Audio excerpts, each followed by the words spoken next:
So today we are going to start. Everybody is I'm sharing my screen. So everybody watching it.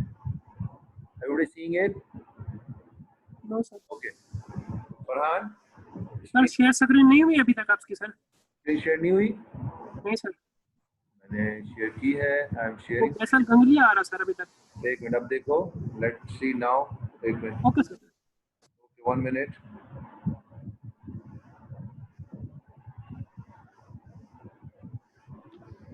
Okay. अब अभी screen share हो गई है sir. Okay. तो अबरार ने raise hand किया है. अबरार बताओ क्या मसला है.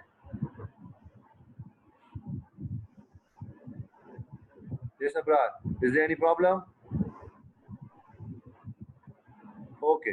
No issue. No issue. Okay. So Parkinsonism is a disease which is occurring due to the loss of the dopaminergic fibers. These dopaminergic fibers basically starts from substantia nigra and they terminate in the basal ganglia, corpus striatum. And these these dopaminergic fibers carry dopamine. And if these fibers are so आवाज नहीं आ रही है. Everybody hearing me? Hello.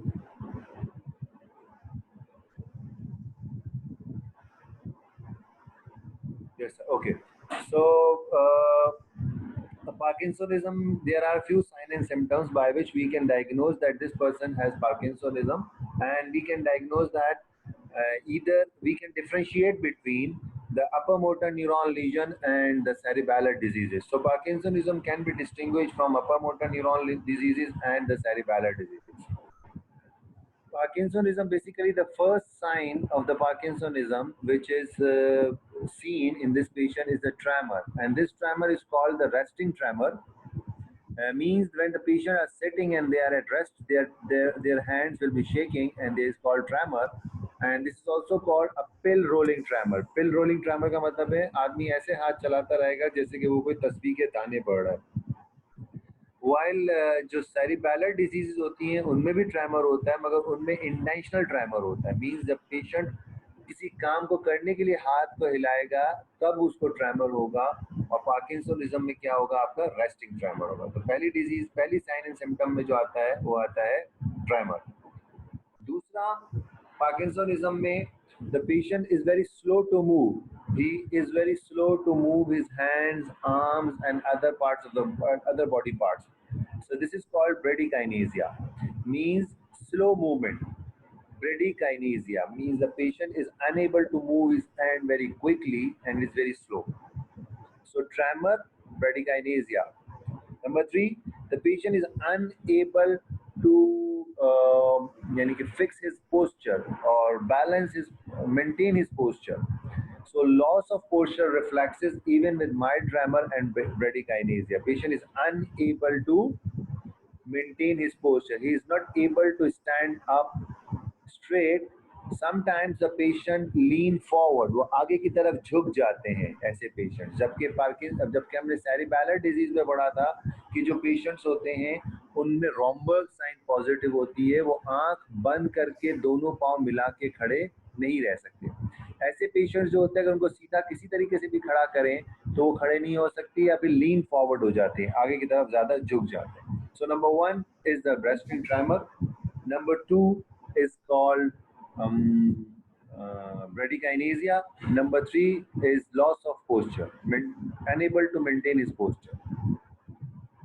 In the late signs like tremor, bradykinesia, and slowly and gradually when the disease progressive, the patient is unable to even move his hand, which is called akinesia, and after some time there is increased tonicity in the muscles which leads to rigidity. तो आप सुन रहे हो, basically the tremor, bradykinesia, loss of maintaining the posture, they are the early signs. But in the late signs, when there is a very huge loss of the dopamine and now there is no dopamine, the person will do not able to move his hand or legs. This is called akinesia, and the tone is increased in all muscles, which leads to rigidity. So आपके पास sign and symptoms है tremor, bradykinesia, and we can say loss of maintaining posture and rigidity. Now, what is the treatment? Can anybody tell me what is the treatment?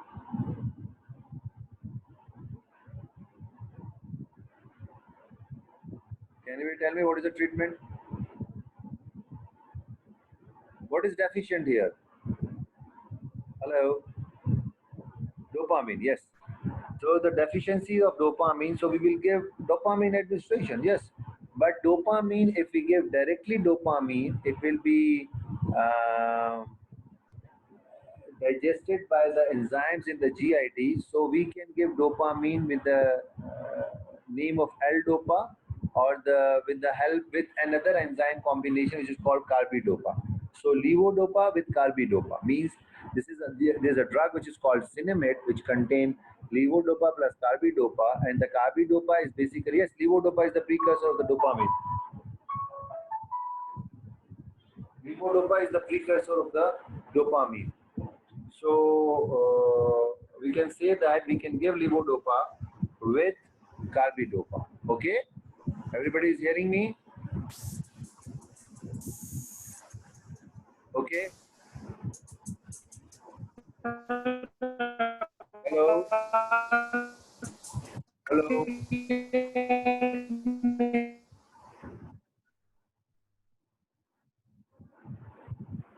Hello.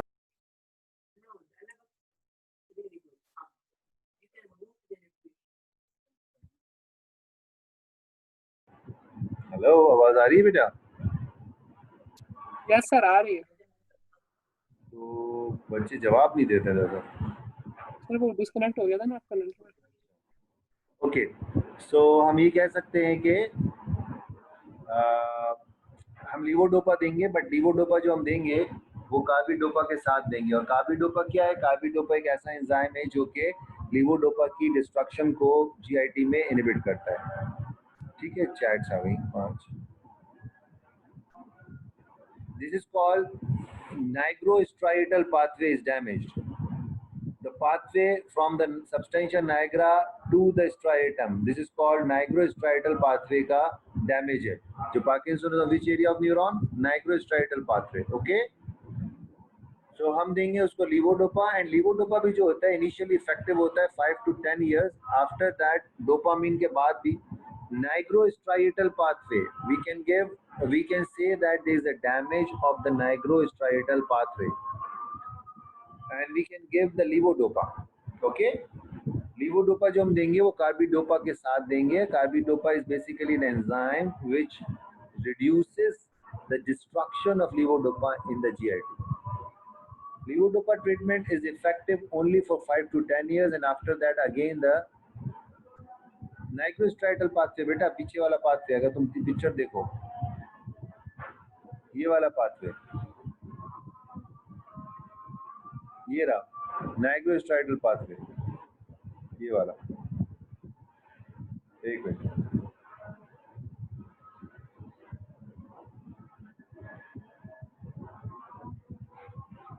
this pathway,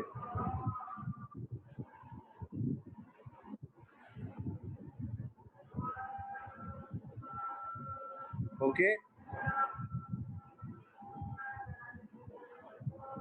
So Parkinsonism is due to damage of the nigrostriatal pathway, which leads to decreased dopamine. It leads to decreased dopamine. It leads to tremor, bradykinesia, loss of maintaining posture, rigidity. Treatment is levodopa with carbidopa, or sometimes the subthalamic nuclei activation or the stimulation may cause some may leads to some improvement in the patient, but it is not. आप इसको नहीं बताओगे, आप बताओगे सिर्फ levodopa treatment देंगे। ठीक है।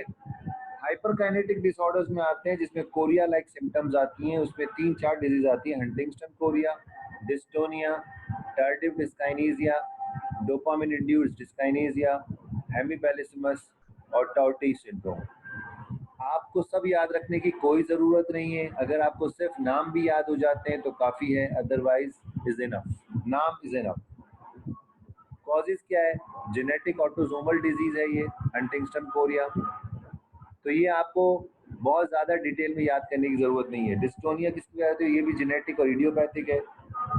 ये क्रॉनिक न्यूरोप्लास्टिक न्यूरोलेप्टिक ड्रग्स की यूज की वजह से होता है, जैसे एपिलेप्सी के लिए कोई बंदा क्रॉनिकली ड्रग्स यूज कर रहा है। पार्किंसंस थेरेपी में कभी कभी डोपामिन के एक्सेसिव लेने की वजह से भी डोपामिन इंड्यूस डिस्काइनेसिया, डिस्काइनेसिया में डिफिकल्टी इन मूवमेंट। हेमीपैलेसिमस क्यों होता है? यूनिलेटरल वैस्कुलर एक्सीडेंट, यानी कि वेसल्स का ट्रॉमा हो जाए, और टॉर्टी सिंड्रोम जो होता है बेसिकली एक्सेसिव डोपामिन 2 सब टाइप डोपामिन रिसेप्टर एक्सप्रेशन, यानी कि ये भी ज्यादा डोपामिन की वजह से होता है। So if you just remember the causes and the names, it's enough. Don't go into the detail, but I'll give you the some details. If you remember it, it's okay. Otherwise, Parkinsonism is sufficient for you.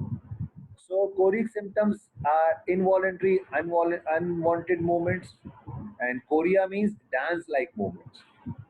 The patient will also have a condition which is called athetosis, changeable or writhing movements, means rapidly changing movements, means आप यूं कहो कि ये बंदा जो होगा, एक तो ये मूवमेंट करेगा, फ्लेलिंग मूवमेंट करेगा। अच्छा, फ्लेलिंग, बहुत सारे वर्ड्स आ गए, flailing, chorea, athetosis. Flailing and chorea same, dance like, ऐसे विप लाइक मूवमेंट नहीं होते, हाथ को यूं जैसे हम डांस, हाथ को हिलाएं विप की तरह, चाबुक की तरह। चेंजेबल और रिदिंग मूवमेंट्स, यानी कि स्मॉल स्मॉल मूवमेंट्स होंगी, बार बार अपनी मूवमेंट्स को वो चेंज करेगा। कभी एक तरीके के एक हाथ में मूवमेंट करेगा, कभी दूसरे हाथ में वो सेम मूवमेंट करेगा, कभी गर्दन को डांस लाइक मूव करेगा। ठीक है। डिस्टोनिया मीन्स टॉर्जन स्पाज्म, यानी कि कभी कभी ऐसा होता है ना, हमारा गर्दन के अब बोलते अकड़ गई, तो ये अकड़ जाएंगे। हाँ, तो मैं उर्दू में बता रहा हूँ। Dance like movement, athetosis, changeable dance like movements, repeatedly same movements in hands और नेक। डिस्टोनिया मीन्स अकड़ जाना, टॉर्जन स्पाज्म। आवाज आ रही है मेरी? ये सर आ रही है। हंटिंगटन का कॉज क्या है? हंटिंगटन का कॉज है कॉर्पस स्ट्राइएटम, यानी कि जो आपका कॉर्डेट न्यूक्लियस ऑफ प्यूटामेन है उसका डैमेज हो जाना। लॉस ऑफ स्ट्राइएटल गाबार्जिक न्यूरॉन, आप अगर याद करो, स्ट्राइएटल गाबार्जिक न्यूरॉन, ये वाले मैं आपको दिखाता हूँ।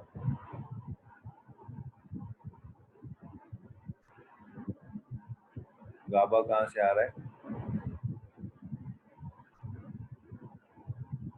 मैं दिखाता हूँ, एक मिनट आपको। गाबार्जिक न्यूरॉन का डैमेज हो जाएगा।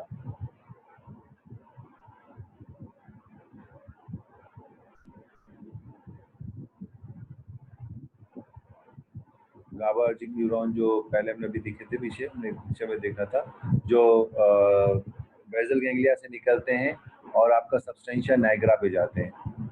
मेरे ख्याल में इसमें फिगर नहीं है, but these neuron are from basal ganglia to substantia nigra, यहाँ पे कहीं था, तो उसे कहते हैं गाबार्जिक न्यूरॉन। क्या कहते हैं? गाबार्ज। तो गाबार्जिक न्यूरॉन का लॉस अगर हो जाए तो आपको हंटिंगटन हो जाएगा। तब याद रखना, अगर गाबार्जिक न्यूरॉन का डैमेज होगा तो हंटिंगटन होगा, और अगर आपका सबस्टेंशिया नाइग्रा से डोपामाइनर्जिक का न्यूरॉन का डेफिशिएंसी होगी तो आपको पार्किंसोनिज्म होगा। ठीक है, मैं पिक्चर यहाँ पे नजर नहीं आ रही मुझे, if it will I see I show you. So Huntington chorea or Huntington disease is a disease which is a genetic autosomal disease. It is due to the deficiency of the GABAergic neuron from corpus striatum to the substantia nigra. This is called first loss of the striatal GABAergic enkephalin D2 receptor neuron, loss of striatal GABA dynorphin D1 direct pathway. So main is the GABA. अगर गाबा का damage हो जाता है और गाबा के neurons damage हो जाते हैं तो ये आपको क्या करेगा? It leads to a disease which is called Huntington. तो दो चीजें याद रखनी है, loss of GABAergic neuron leads to Huntington, loss of dopaminergic neuron leads to parkinsonism. Huntington में देखो, नॉर्मल देखो कैसा होता है बेसल गैंग्लिया, ये देखो नीचे वाले पिक्चर में नॉर्मल दिखा रहा है basal ganglia, full flash neuron से भरा हुआ है आपका स्ट्राइएटम, और यहाँ न्यूरॉन की एट्रॉफी हो गई है, स्ट्राइटल फाइबर से एट्रोफाइड हो गए हैं और आपके पास स्ट्राइटम बचा ही नहीं है। ठीक है जी।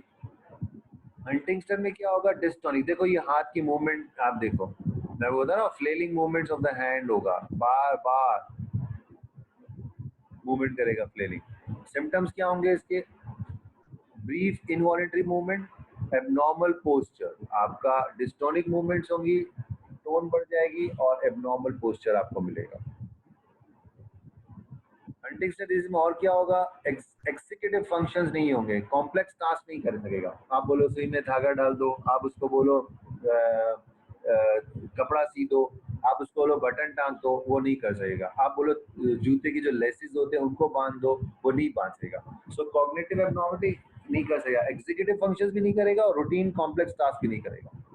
रीसेंट एंड रिमोट मेमोरी ये जो है ये लॉस हो जाएगी इसकी, आपको रीसेंट मेमोरी का लॉस हो जाएगा। पुअर रिट्रीवल, वो अभी खाना खिलाओगे भूल जाएगा, अभी आप उसको जो है वो कोई चीज बोल के जाओगे वो भूल जाएगा फौरन।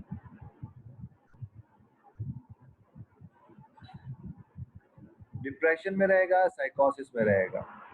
फिर slowly and gradually after some time immobility and weight loss and then death। ठीक है जी। तो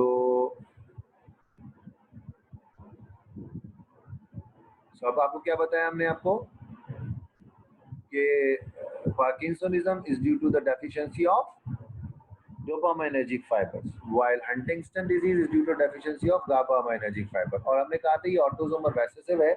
सो ऑटोसोमल रेसेसिव का मतलब ये है कि जेनेटिक लेवल पे हो रही है, और जेनेटिक लेवल पे अगर हम बात करें तो इसमें म्यूटेशन होती है जिसमें कि जो न्यूक्लियोटाइड होता है, अगर आपको याद हो what is nucleotide, nucleotide 3 basis phosphate और एक डीऑक्सीराइबोज का मजमुआ होता है, इसको हम न्यूक्लियोटाइड बोलते हैं। और उसमें जो 3 बेसिस हैं, देखो इसमें जो है म्यूटेशन है 5 एंड साइड पे, और CAG के रिपीट्स होंगे, यानी कि साइटोसिन एडेनिन ग्वानिन बार बार रिपीट होना शुरू हो जाएगा। Produces a protein which is excessive glutamine near NH2 terminal. तो ये आप ये भी बता सकते हो कि जी म्यूटेशन है कौन सी है, CAG रिपीट्स बन जाएंगी आपकी। अच्छा, सेल डेथ क्यों होती है, ये not certain. Excitotoxicity, glutamate acting as an NMDA receptor can kill the medium spiny neurons, glutamate antagonist block। तो इसका मतलब है कि जब GABAergic न्यूरॉन की डैमेज हो जाएगी, ग्लूटामेट बढ़ जाएगा, and maybe it leads to some pathophysiological mechanism।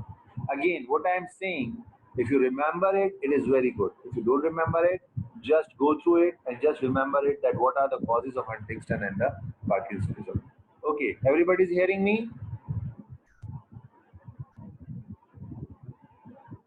आवाज आ रही है? Okay, yes sir. Then dystonia. Dystonia मैंने अभी आपको बताया, increase tonicity. You can see the face and the neck movement of this woman.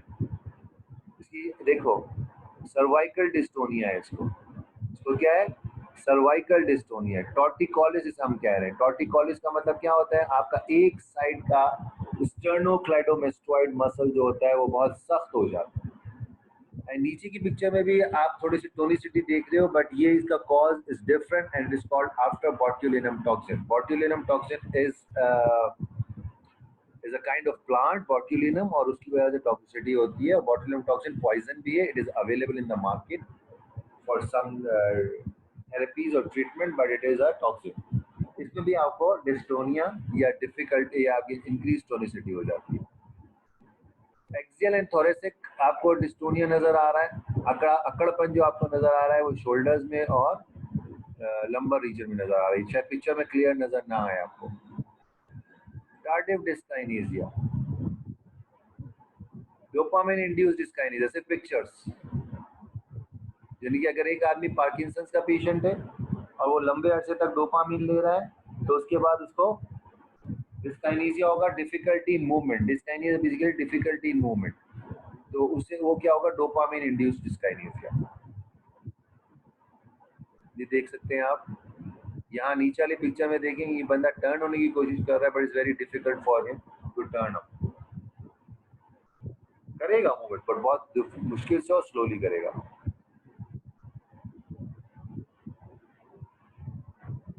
Unilateral subthalamic nucleus के damage की वजह से कंडीशन डेवलप होती है, इसे हेमीबैलिस्मस कहते हैं, and then finally the Tourette's syndrome. सो इसकी डेफिनेशंस में अगर आपको जानना है तो मैं इसकी डेफिनेशंस भी आपको भेज सकता हूँ, मगर आपने अभी तक इतना रिवाइज, अब मैं आपको जल्दी से एक रिकैप दे दूँ। आपने इस चैप्टर के अंदर सबसे पहले तो बेसल गैंग्लिया की एनाटमी पढ़नी है, what is the anatomy of basal ganglia. Then you have to look for the two pathways, the indirect pathway and direct pathway. Then you look for the sign and symptoms of Parkinsonism and cause of Parkinsonism, and then you look for what is Huntington chorea. Okay, So it is a little bit difficult. आप इसको गाइडन में से पढ़ो and then you have any difficulty we will discuss it. ठीक है बेटा? अच्छा, अभी हमारे पास टाइम है, so मैं सोच रहा हूँ कि ऑटोनॉमिक नर्वस सिस्टम को शुरू करा दिया जाए. ठीक है, करा दिया जाए ऑटोनॉमिक को शुरू थोड़ा सा, ताकि थोड़ा सा ईद से पहले ऑटोनॉमिक हो जाए. क्यों? नो सर, क्यों? वाई?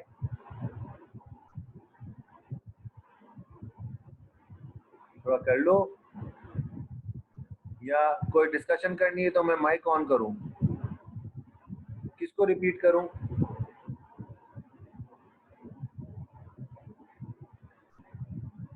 देखो बेटा, इसमें जो है ना मटेरियल बहुत ज्यादा नहीं है, इसमें सिर्फ 2-3 कॉन्सेप्ट है जो याद रखने हैं. हेलो, इसमें कुछ कॉन्सेप्ट है जिनको याद रखने हैं, और वो कॉन्सेप्ट सर ये ही कवर नहीं किया, बर्डन नहीं हो जाएगा. I take your exam after the Eid. सो मैं आपके एग्जाम में थोड़ा सा सेंसरी पार्ट दूंगा, मोटर के 2-3 चैप्टर दूंगा और ऑटोनॉमिक दूंगा. ठीक है, तो इसको रिवाइज करो. और मैं ऐसा करता हूँ, आज का दिन माइक ऑन करता हूँ, या हैंड रेज करके बात करना चाहते हो तो मुझे कुछ फीडबैक देना चाहते हो तो दे सकते हो. तो आज का दिन हम इस पे लग देते हैं. If anybody want to raise his hand.